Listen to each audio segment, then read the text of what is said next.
आज मैं आप लोगों को टाइम टेबल बनाने की कैसी और उसको फॉलो करने का ऐसा तरीका बताऊंगा जो कि एक्चुअली टॉपर्स इस्तेमाल करते हैं। सो आर यू गाइज रेडी? जितनी भी चीजें हैं, एक टॉपर जिस तरह से, और एक्चुअली मैंने वो आपको बता देता हूं, किसी टॉपर से ही उसका टाइम टेबल मैंने लिया है। सो आज मैं आपको टॉपर का टाइम टेबल बताने वाला हूं। सो आप लोग बहुत ध्यान से सुनिएगा। टाइम टेबल बनाने से पहले अपने गोल्स को आप दो पार्ट में डिवाइड करो।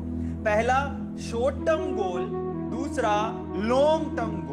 लॉन्ग टर्म और शॉर्ट टर्म गोल का मतलब समझा देता हूं। शॉर्ट टर्म गोल का मतलब है मंथली, वीकली और डे वाइज गोल। इनको शॉर्ट टर्म गोल कहते हैं। Monthly goal, weekly goal and day wise goal, इनको हम लोग क्या कहते हैं? Short term goal. और लॉन्ग टर्म गोल होता है 1 ईयर गोल, कि मेरा एक्चुअली टारगेट क्या है, मुझे नीट में रैंक बनाना है, मुझे बोर्ड में टॉप करना है, मुझे जेई में रैंक बनाना है। ये हमारे लॉन्ग टर्म गोल होते हैं। इसका मतलब समझा देता हूं। मंथली शॉर्ट टर्म गोल कैसे बनेगा? एक सब्जेक्ट उठाओ, सोचो कि इस मंथ में मुझे ये चैप्टर खत्म करने हैं। ये मंथली गोल होते हैं, इसको शॉर्ट टर्म गोल कहते हैं। फिजिक्स में मैं 2 चैप्टर 3 चैप्टर खत्म कर लूंगा इस मंथ में। केमिस्ट्री में 4 चैप्टर खत्म कर लूंगा इस मंथ में। बायो में मैं 5 चैप्टर खत्म कर लूंगा इस मंथ में। इस तरह से आपका मंथली गोल होना चाहिए, जो कि शॉर्ट टर्म गोल होता है।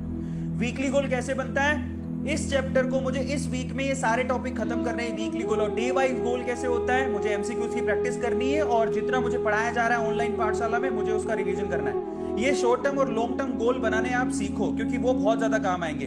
दूसरी इंपॉर्टेंट बात, टाइम टेबल कभी भी जो पेज पे लिखा है वो जनरलाइज होना चाहिए, जनरलाइज। और उस पे हर दिन उस पे वेरिएबली आप लोगों को काम करना रहता है।